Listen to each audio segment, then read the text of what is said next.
This presentation will be about 45 minutes long, with 15 minutes for questions. I will send each of you who registered an email following this presentation with the CPH Candidate Handbook, the CPH Flyer, a PDF of the slides, and a YouTube link so you can rewatch the presentation again. My name is Kate Brundage, and I'm the Certification Program Manager for the National Board of Public Health Examiners, or NBPHE. We are located in Washington, D.C., and we are available by email or phone during business hours, Monday through Friday, 7 a.m. to 6 p.m. Eastern Time.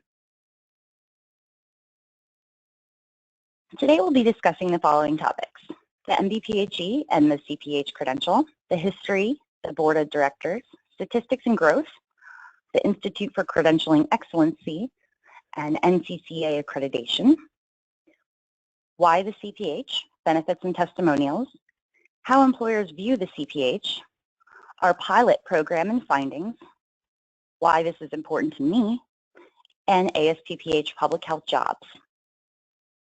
We'll then go into the CPH process, discussing eligibility and what it means to be a provisional CPH versus an actual CPH.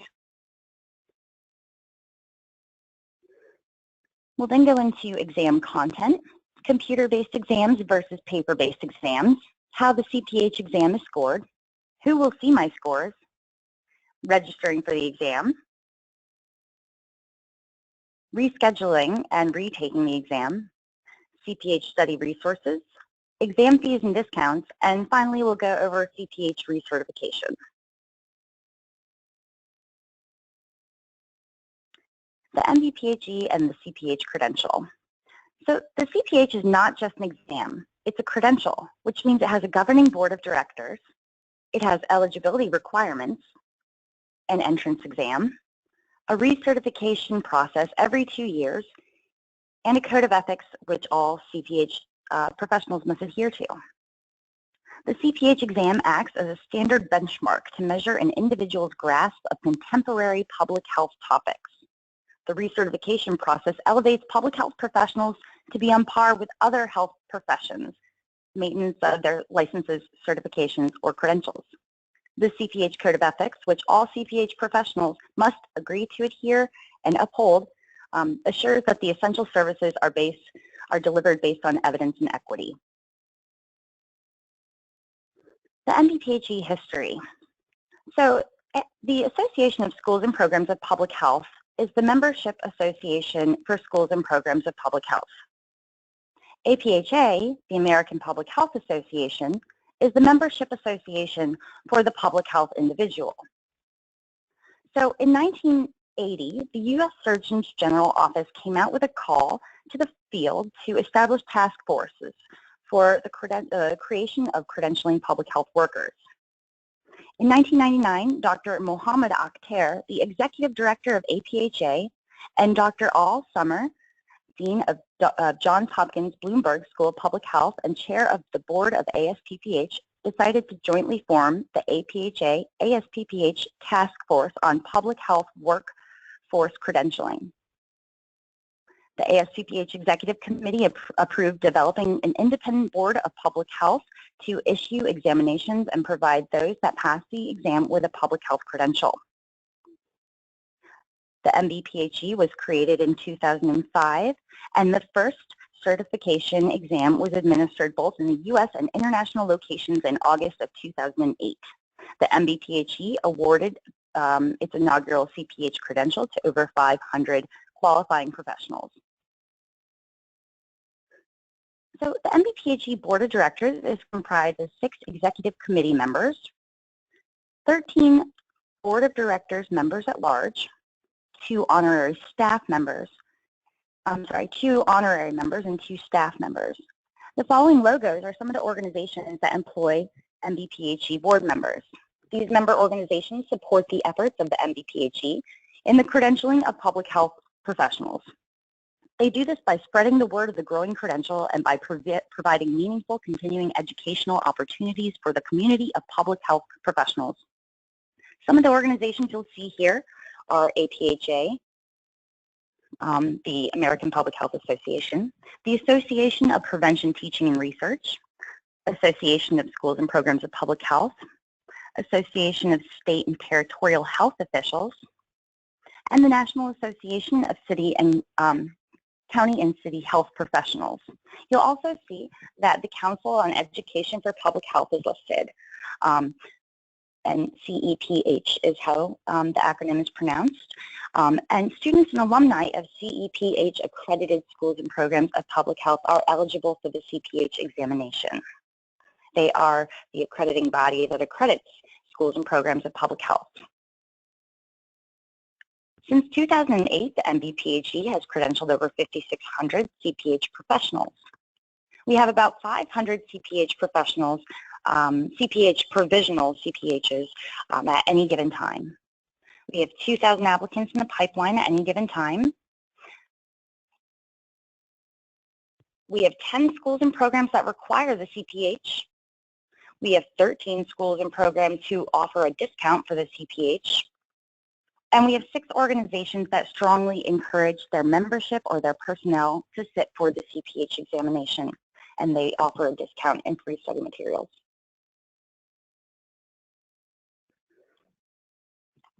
The MBPHE is a proud member of the Institute for Credentialing Excellence. We have been a member since 2014, and this shows our support for the credentialing community and our commitment to strive for excellence in our certification CPH program. We have plans to apply for the National Commission for Certifying Agencies, the NCCA accreditation program, to prove that the MBPHE has met and can maintain professional standards of excellence with all of our processes: ethics, governance, test development, security, and that to ensure that we have all the proper protocols in place. So why the CPH? The Certified in Public Health credential is the only credential of its kind in public health that demonstrates not only your knowledge of key public health sciences, but also your commitment to the field through continuing education focused on emerged and established public health issues. The #1 vision of the MBPHE is to professionalize the field of public health and to raise the visibility of the field itself. We strive to do this by administering the only public health examination that encompasses all core and cross-cutting areas of public health.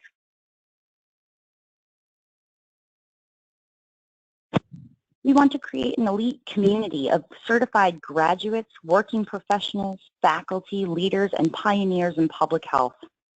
The CPH credential, like most certifications, demonstrates dedication and commitment to the field of public health beyond your education and into the workforce. The vision includes having a core standard body of knowledge for public health professionals, and lastly, to promote continuing education and lifelong learning. There are many reasons to get certified. Public health professionals need to stay at the forefront of their field. This is accomplished by thoroughly understanding the interaction between different specialized areas of public health, learning new strategies to cope with disasters, and constantly working to stay ahead of any threat. The CPH credential helps public health professionals achieve these evolving goals.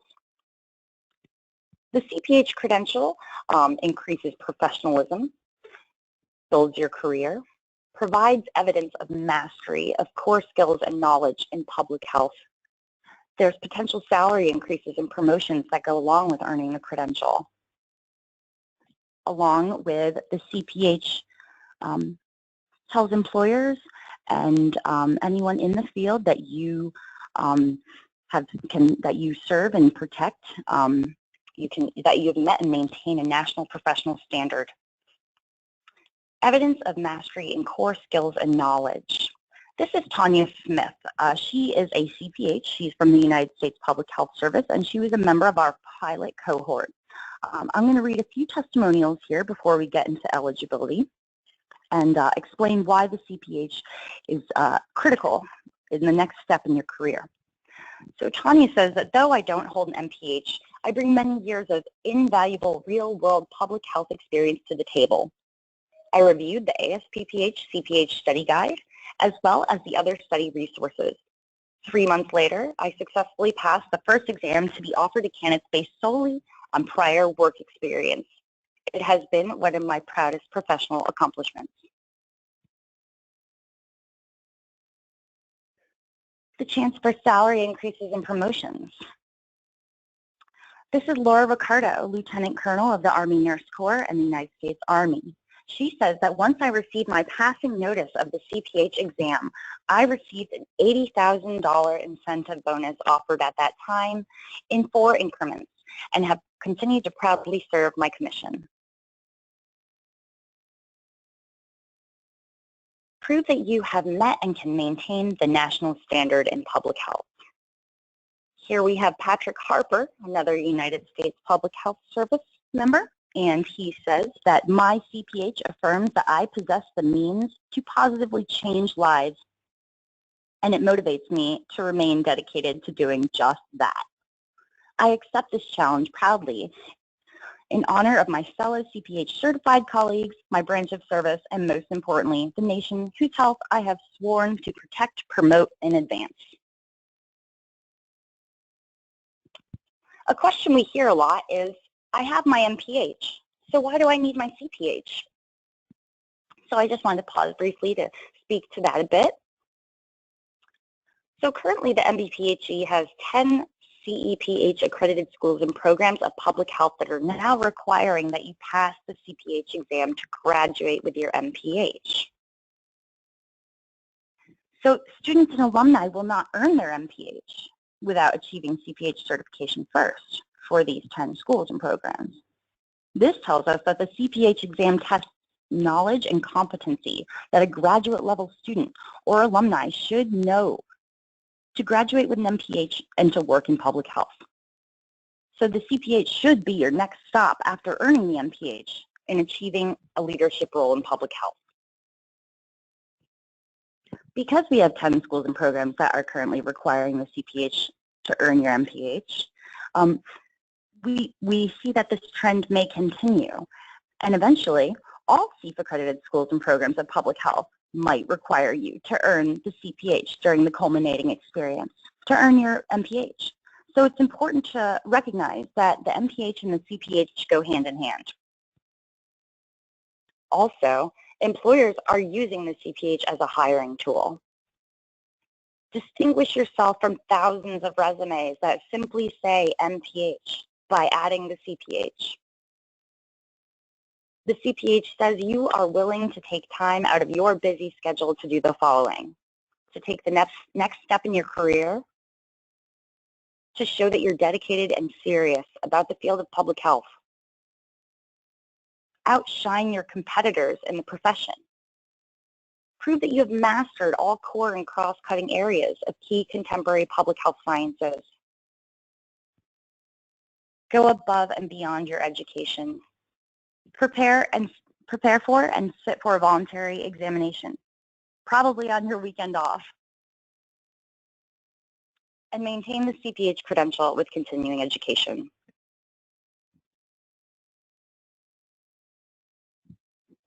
Why do employers care about the CPH? We're starting to see more and more employers are starting to recognize the CPH, give salary and salary increases and promotions.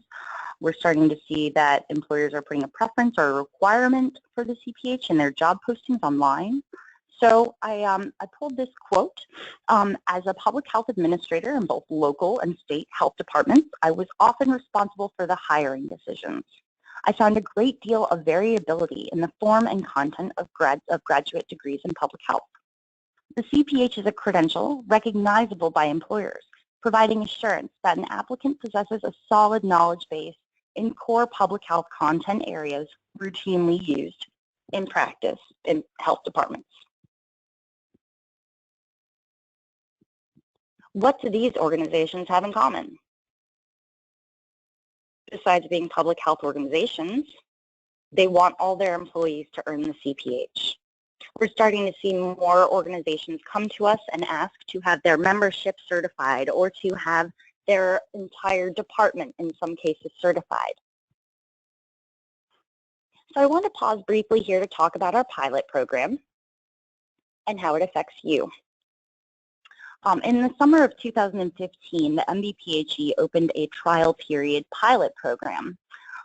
Individuals who had a bachelor's degree plus 5 years of public health work experience deemed by the CDC's 10 essential public health services were eligible to sit for the CPH exam for a short time period. So because of this pilot program, we started to see many applications coming forward from individuals that are currently working in public health. These individuals who are obtaining the credentials and pushing the certification forward into their public health departments, so that employers are starting to recognize and acknowledge the CPH. We had many individuals from the Food and Drug Administration, the U.S. Army, Homeland Security, the Commissioned Officers Association, United States Public Health Service. The office was flooded with applications for our trial period, our pilot program. And so those individuals who actually went through the whole program and they were deemed eligible and they sat with the exam and they earned the credential, these individuals are pushing the certification forward into their organizations. They've earned the credential, and now the public health workforce is starting to say, hey, what is this? What's going on? Why are all these individuals who are in public health earning this credential, and what does it mean? So why is this important to you? The CPH credential, because of these individuals in the pilot program, they are populating the workforce with the CPH. Since we opened our eligibility to individuals currently working in the public health field, and it's not just for students and alumni at CEPH accredited schools and programs, we're starting to see that the CPH is populating the public health workforce. More employers are acknowledging the credential and offering to pay or reimburse for the exam fees or recertification fees. More employers are offering salary increases and promotions to those that earn this credential. Some organizations are offering a discount for the CPH exam and free study material for their entire department, staff, or membership to sit for the CPH exam. Other organizations are setting up learning courses to prepare their employees for the exam. Some CEPH accredited schools and programs are putting a requirement to pass the CPH exam to graduate with your MPH. Other CEF accredited schools and programs are offering a discount for the CPH exam and study materials to their students and alumni for significant CPH participation to sit for the CPH exam.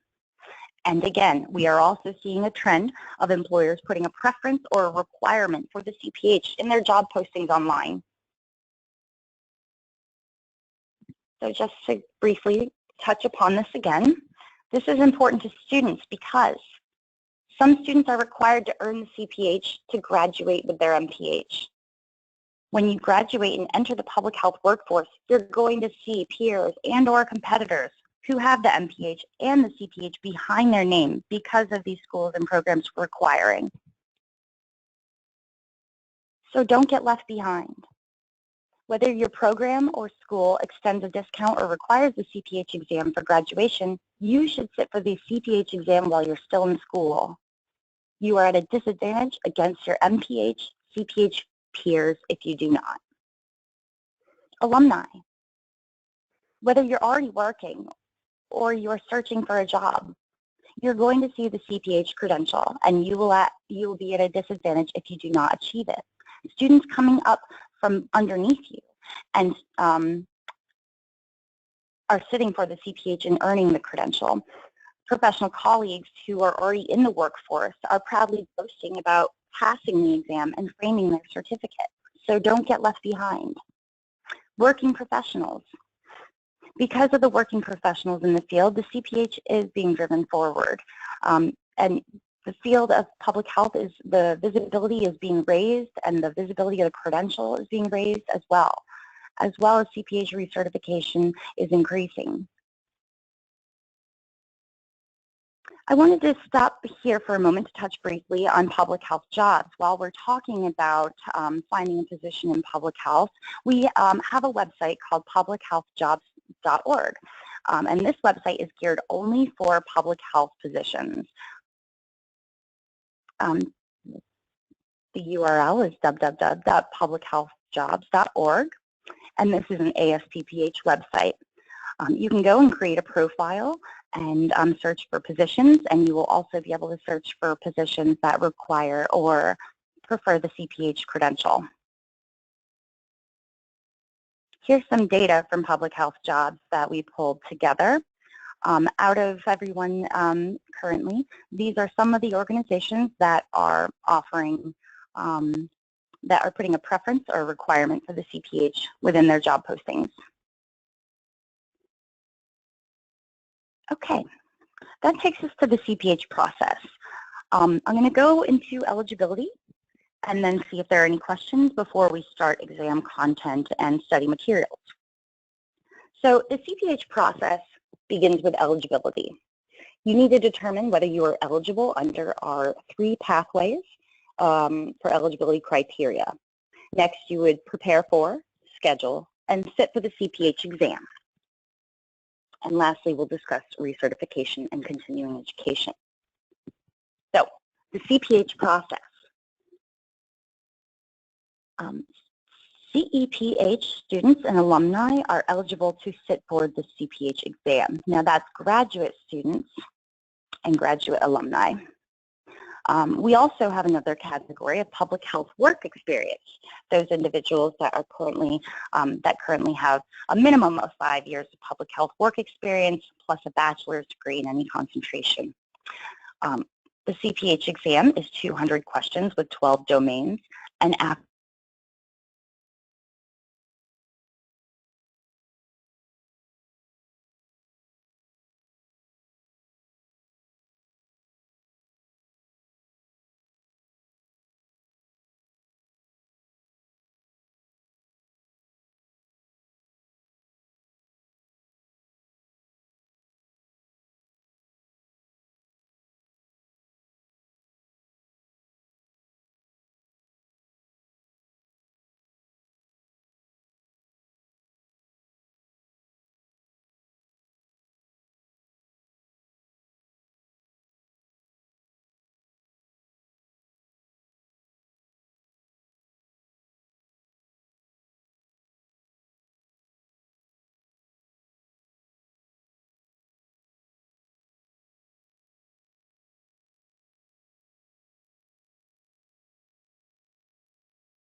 Hi, very sorry, my phone cut out, so we'll just go back a couple slides. If you are still having trouble hearing me, if you could raise the hand icon or send me a chat. Just going to go back one slide.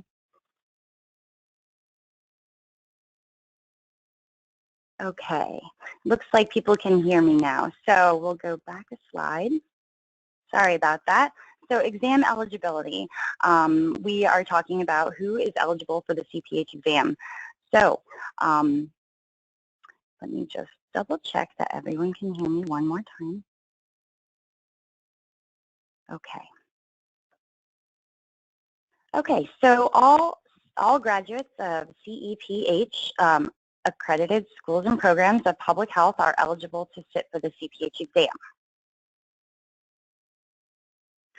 Students who are enrolled in, graduate students who have completed or are enrolled in the core coursework of biostatistics, epidemiology, environmental health, health policy and management, and social and behavioral sciences are eligible to sit for the CPH exam.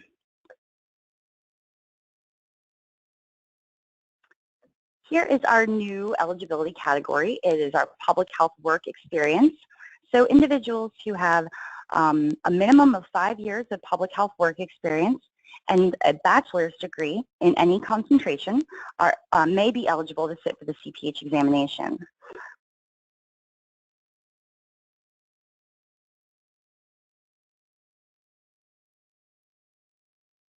And this experience is deemed by one of the 10 essential public health services deemed by the CDC.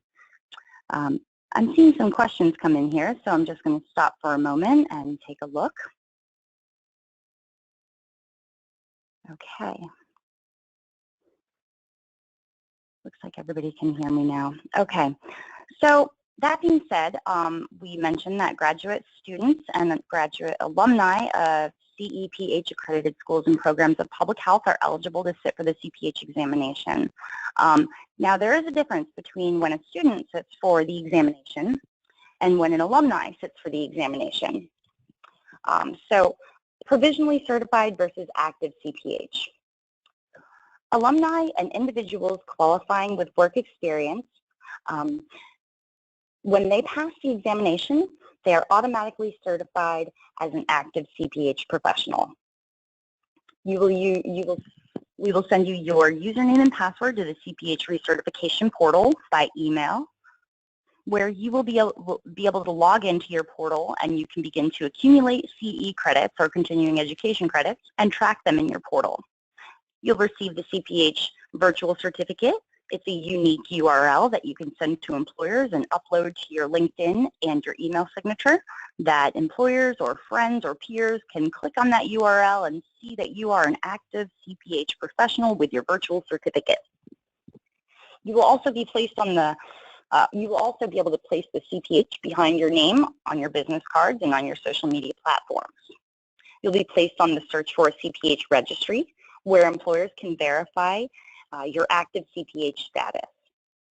You'll be able to purchase CPH merchandise, and you'll be invited to the CPH LinkedIn group.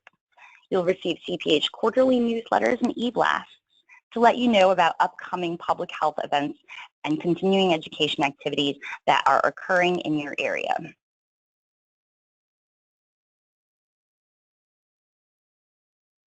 Okay. Now, students who pass the CPH exam will be provisionally certified until graduation. This means that once you pass the examination, you will receive your username and password to the CPH Recertification Portal. However, the only thing in there will be your score report from the exam and your official letter stating that you're a provisional CPH until you graduate. So once you graduate from college, from the university, your school or program will log back into our portal to input your graduation date. And once they do that, then you can call yourself a CPH professional, a certified in public health professional. And at that time, when you graduate and your school inputs your graduation date, that's when we will send you the CPH Recertification Portal information, along with you'll be able to start accumulating CE credits and track them. You'll get the CPH merchandise certificate, virtual certificate, be placed on the registry, and you'll be added to our CPH quarterly newsletter and e-blast list, as well as you'll be able to put the CPH behind your name.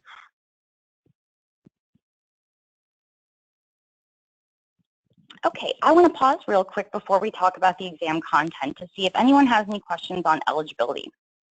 So if you have a question, please go ahead and key it into the right-hand side of your screen.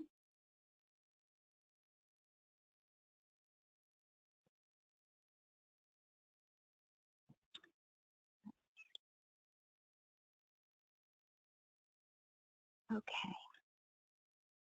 So somebody asked how do they know if their graduate program is eligible? So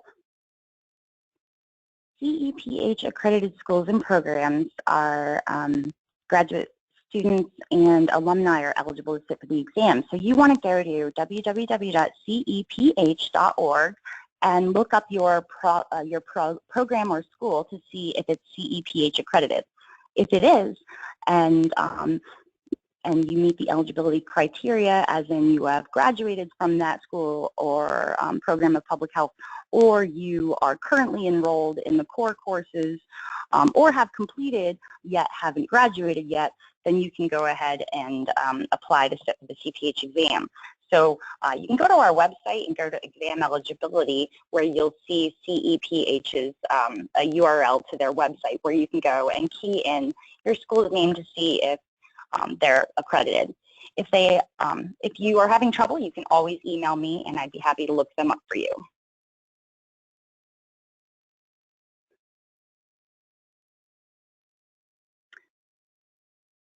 Okay, for the work experience eligibility, we have a question about the bachelor's degree. So when you apply through the public health work experience, we're requiring that you have a minimum of 5 years of public health work experience deemed by the CDC's 10 essential public health services. However, your bachelor's degree can be in any concentration. So Mark, you're asking about a BA in psychology. That would count. We have a question about the eligibility. We have a nurse who has 20 years of experience in public health. If you have more than 5 years of public health work experience plus a bachelor's degree, you can go ahead and apply. Your application will be reviewed, and we'll look at your transcripts and resume, and you'll receive an email of whether you have been accepted or not. We have a question about, I have a bachelor's degree and 28 years of experience. How long will it take to determine if I'm eligible to sit for the exam? So if you apply through public health work experience, it takes about a week to 2 weeks to review your application. And then if you are approved, our testing vendor will reach out to you to schedule your exam.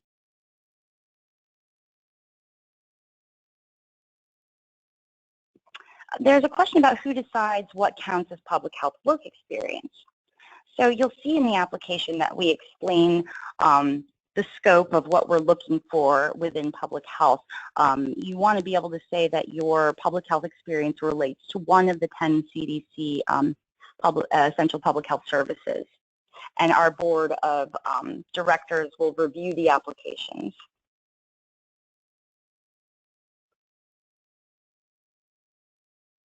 Somebody's asking if they'll be eligible if they have a master's degree of applied health behavioral science research. Joseph, if you received that master's degree from a public health school or program that is CEPH accredited, then yes, you can qualify.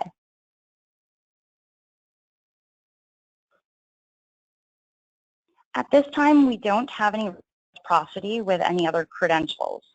So if you earn the CPH credential, so if you earn another public health credential, you can count that for recertification credits. However, eligibility is deemed by the eligibility criteria rather than reciprocity.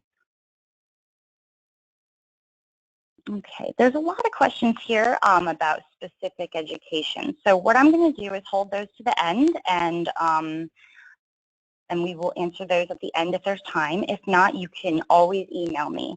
But we're going to continue on to exam content. And again, we'll touch back on those questions about your specific eligibility towards the end. So exam content. The CPH exam has 3 categories. We have general principles. There's 25 items in general principles. We have our core areas and our cross-cutting areas. So the core areas, you're going to have 30 questions in biostatistics, 30 questions in epidemiology, 30 questions in environmental health sciences, 30 in health policy and management, as well as 30 questions in social and behavioral sciences. Then you will have 25 questions in our cross-cutting area, which is communication and informatics, diversity and culture, leadership, professionalism, program planning, public health biology, and systems thinking. The CPH exam. The CPH exam is a timed exam. There are 200 items. You have 4 hours to take the exam. You're not allowed to bring scratch paper or calculators. However, I have been told that the biostatistics questions are just recognizing formulas rather than calculating actual math. And all questions are multiple choice.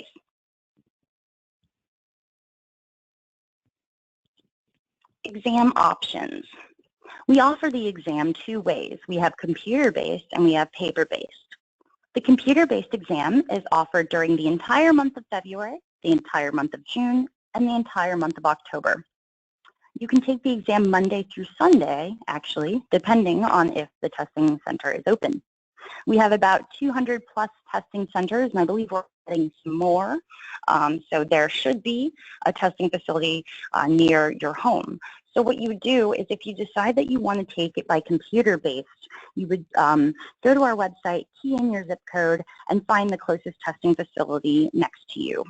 And then on that day, after you schedule the exam, you would drive to that testing facility, sit for the exam, and receive your scores that same day.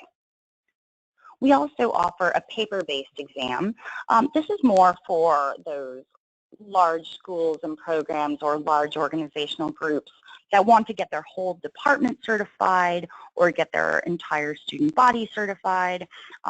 They will hold a paper-based exam on campus or at their office, and we will bring in proctors, and everybody will sit for the exam on the same day. We do need about a 90-day lead time to set these up, but the computer-based is always set up February, June, and October and available to you. There are a few differences between computer-based and paper-based. The computer-based, we already mentioned that you'll look up your testing location near your home. It involves instant scoring. So last year we implemented instant scoring, which means that if you take the exam by computer-based and when you hit submit on that exam, when you're done, you're going to receive a printout of your scores and how you did. So by taking the exam by computer-based, you're going to know that day whether you passed or failed. You do have to register 72 hours before your desired exam date. And if you need to reschedule, you do need to reschedule 72 hours before your exam date. So that differs from paper-based exams a little bit because when you're registering for the paper-based exam, you have to register 30 days in advance. If you're interested in paper-based exams, we will send you reminders so that you are aware of the 30-day registration deadline. However, our testing vendor is pretty strict on it, so you would need to register 30 days in advance for a paper-based exam, and the exam does not include instant scoring. So after everybody has completed the examination, the test booklets would be sent back to our testing vendor to score, and you would receive your scores about 3 to 4 weeks after the testing administration. How is the CPH exam scored? So we have a content-based analysis that determines the minimum passing standards required to achieve certification. The CPH exam is handled on a pass-fail basis. Candidates that sit for the exam on their first attempt, 75% of candidates that test on their first attempt pass. Each item is examined for its performance, discrimination, and difficulty. So if everybody gets question 5 wrong, we examine it with our item writing analysis group, who then decides whether, hey, this question is too easy, everybody's getting it right, maybe it should be modified, or this question is too difficult, everyone's getting it wrong, maybe it should be modified. Candidates who pass will receive a percentage of their pass-fail. Candidates who do not pass will receive a scaled score report, so they will see which areas they need to study in order to pass on the next time.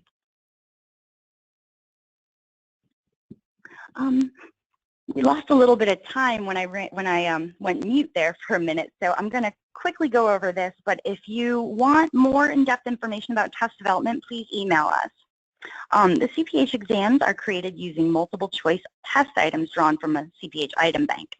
The MBPHE selects faculty and practitioners each year to write new items for the item bank.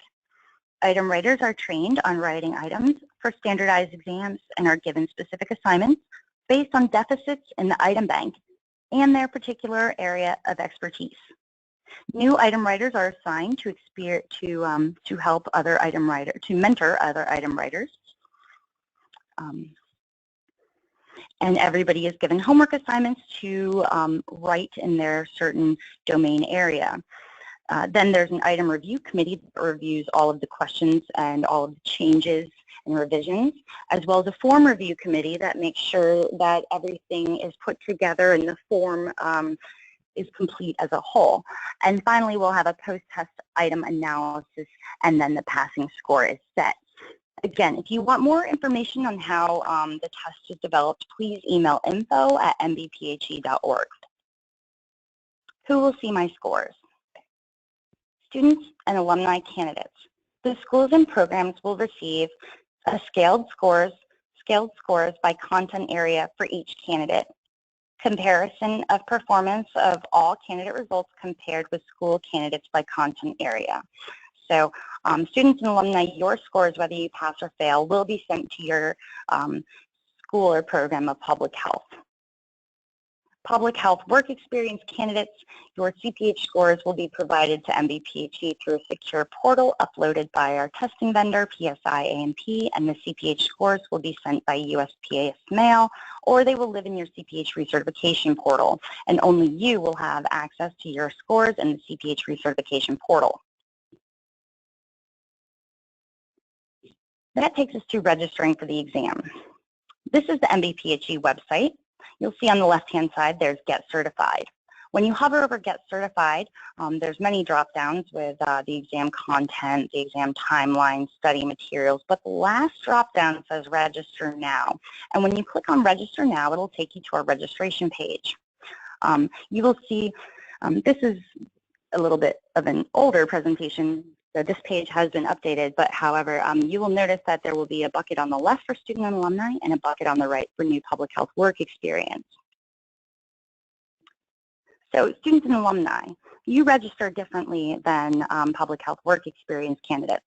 So PSI is our testing vendor. You're going to create your account online. When you click that Register Now button and you select student and alumni, it'll take you to PSI's website so you can create your online account. Okay, I see there's a question. I'm just going to stop for a second. Okay, there's a question about recertification, which we will get to in a bit. So once you create your account online, your school will log in, and you don't have to do anything. They are already trained in this. They'll log into our system, and they will verify that either, yes, you are a student and you have completed or are enrolled in the core courses, or that, yes, you're an alumni and you have graduated. You'll be able to pay online, and there are discounts reflected at the time of purchase for our CPH discount schools. And vouchers may be available for certain students and alumni for our CPH discount schools. Then you'll schedule your exam. So public health work experience, you'll select that bucket in the middle, which will take you to our online application. You'll enter your public health work experience. You'll upload your transcripts and resume. You'll pay online, and there are discounts available. However, you'll pay the full price when you sit for the CPH exam up front. And after you have sat for the exam, we will mail you a reimbursement check for the difference. And we'll go into group discounts in a minute. Your application will be reviewed, and if you are approved, PSI, our testing vendor, will contact you to schedule your exam. If you're not approved, you'll be refunded in full. So this is important to remember. Reschedules are free on your first time, and then the second, third, fourth, and so on, there's an additional fee. So when you reschedule the exam, your first reschedule is free. If you need to reschedule again, you'll have to call a PSI, and there's a $125 fee to reschedule a second or subsequent after time. Scheduling, rescheduling, and deferrals. You have 2 years of eligibility for your application from the start date. All scheduling, rescheduling, and deferrals must go through PSI. Again, there's that reschedule policy, and here's their phone number. As I mentioned in the beginning, these slides will be emailed to you after this presentation. Okay, so you can retake the exam as many times as you like. There's no limit on how often you can retest.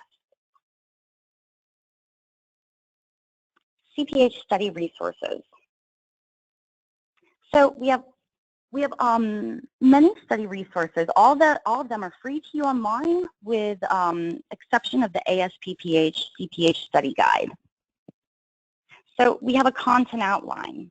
This is basically your map to the exam. You want to use the CPH content outline. You want to print it out off of our website. It's free to you, and you want to use it as you go through the ASPPH CPH study guide. If it's on the CPH content outline, it's going to be on the CPH exam. Basically, every question on the exam can point back to one of the line items in the content outline. We have 13 sample questions online, again, free to you, basically to show you the format of how the exam is set up. We have practice exams. Again, go to our website and go to study resources. You can take our practice exams. And here is the ASPPH CPH study guide. It's an online interactive study guide with an overview of each content area, definitions and terminologies, suggested reading, 100 question practice tests to 50 question practice tests, study tips, and the ASPPH CPH study guide is $39.99 for a 1-year subscription. There are discounts available. As I mentioned, we have some group discounts, which I'll go into shortly. And so if those individuals are partaking in the group discounts, then the CPH study guide is free to them. And here is the website. How do I access the ASPPH CPH study guide? You want to go to this website, this URL here, and if you're one of those group discounts, you will be receiving a discount code. And that discount code will give you a zero balance when you check out. We also have CPH recorded webinars. These are 3-hour webinars in length. They cover each of the core areas and 1 webinar for the cross-cutting areas of public health. They're recorded every January. They're free to listen to. And after you're certified, you can earn CPH recertification credits for listening to them again as a refresher. I just wanted to point out here that we have a CPH Learning Institute at the APHA annual meeting. Every year at APHA's annual meeting, we hold a 2-day learning institute. It covers all of the core areas and cross-cutting areas of the exam. This year, the CPH Learning Institute will be held from Saturday, November 4th to Sunday, November 5th. The fee is $350. And then we are offering the CPH exam by paper-based that following Monday. So if you're attending the APHA annual meeting, you can sit for the 2-day Learning Institute and then sit for the exam on the 3rd day. Kind of a neat little thing. So stay tuned for more information. I'm going to quickly go over the group discounts. These are the schools and programs that are requiring the exam for graduation. So these are the CEPH accredited schools and programs that if you are a student or an alumni of, you will get a discount on the exam as well as free study materials. Here are the schools and programs that have significant CPH participation. So they as well offer a discount and free study materials. And these are the organizations that have significant CPH participation. So APHA is offering a discount for their entire membership. Navy Nursing Corps, Commissioned Officers Association, the United States Public Health Service, Army Public Health Center, Army Nurse Corps, and ASPPH Fellows. They can all earn a discount for the exam plus free study materials. Here are the prices and discounts. The CPH exam is a standard fee of $385 per exam. If you need to retake the exam, the fee is $385. For schools and programs that have about 20 to 30% of their student body and alumni fit for the exam, or large organizational groups such as APHA, the exam is $350 plus free study materials. And lastly, if you require the exam for graduation, the exam is $250 with free study materials. We do offer vouchers. I'm going to go over this quickly because vouchers are really for the schools and programs that are offering a discount for the CPH exam. Not all group discounts are offering vouchers.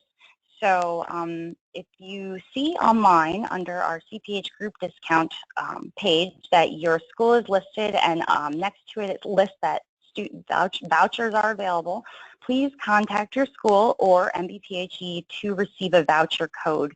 If your school is participating in the voucher program, you have to enter that voucher code while you're applying. So get that voucher code before you apply because in order to see a zero balance, you will need to enter that payment voucher code at the beginning of the application process. If your school isn't participating in the voucher program but still offers a discount, that will be reflected in the online application at time of payment. Just a few things: we cannot apply a payment voucher after you've already paid out of pocket. Vouchers are good for 1 year and then they expire. If a student alumni registers and schedules their exam with a specific voucher code, that voucher code is locked into that exam. If you aren't sure whether your school participates in the voucher program or not, you can go ahead and email me and I'll let you know. That takes us to CPH recertification. We have a biannual recertification process. So after you're certified, you will have 2 years to earn 50 CPH recertification credits. You will have access to your own online reporting portal where you can self-report your credits, and you'll pay the $95 maintenance fee every 2 years. Some recertification activities include college courses, attending conferences and professional meetings or events, teaching or professional contributions to the field of public health, volunteering or leadership, such as sitting on a board or a committee, writing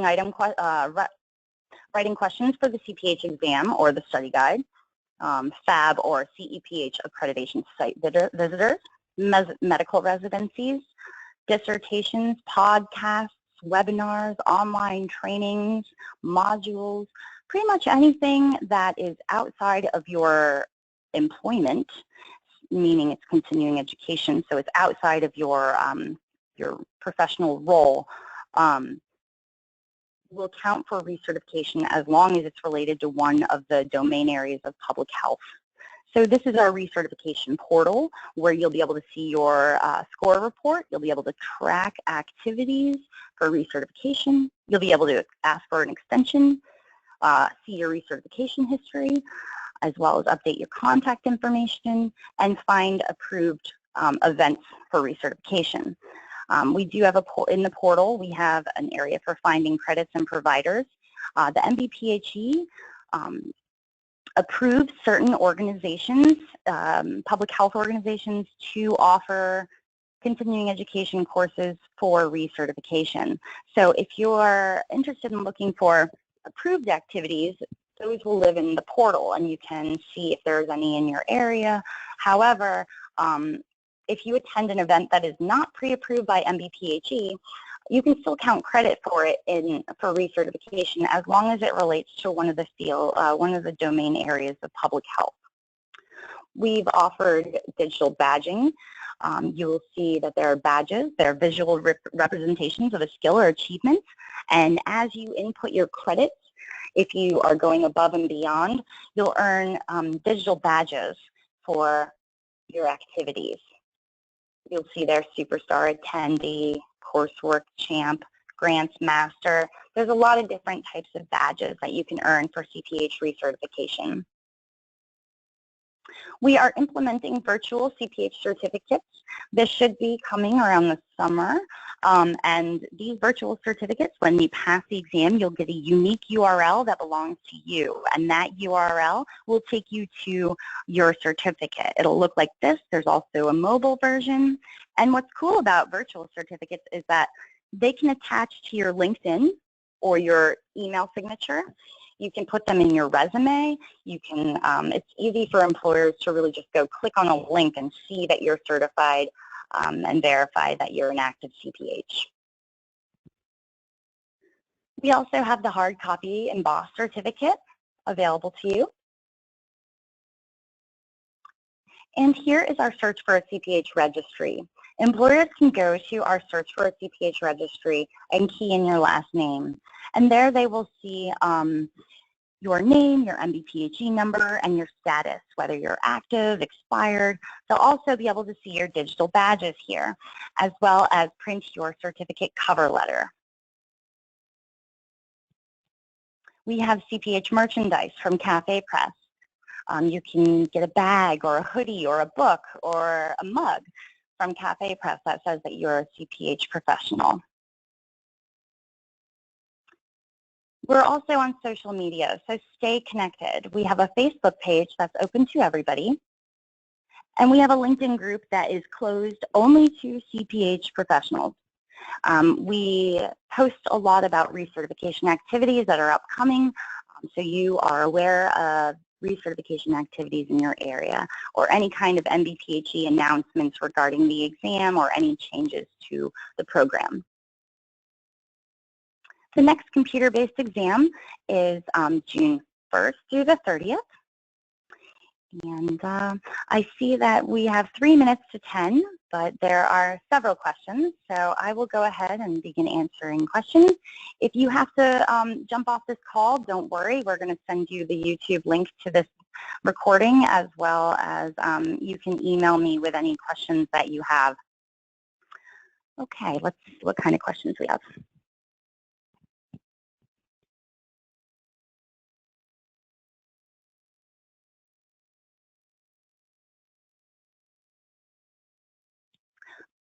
You used to be able to earn credit from reading public health report articles, and that is actually no longer available for CPH recertification.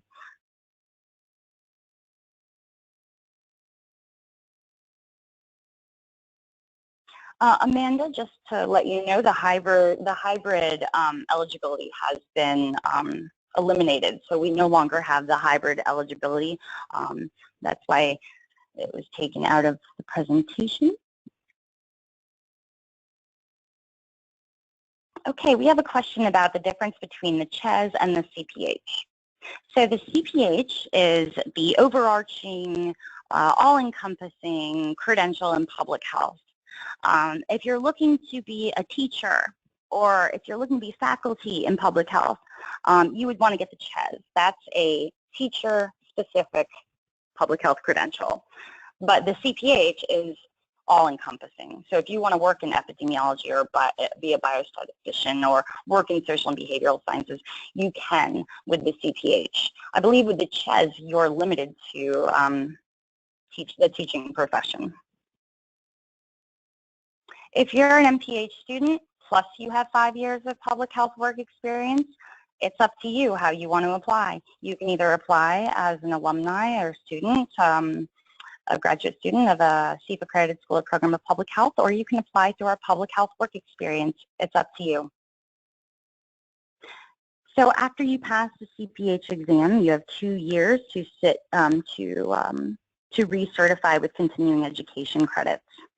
And if you let your certification lapse, you never have to retake the exam. You just would have to accumulate credits for the cycles you missed and pay the maintenance fee that you missed.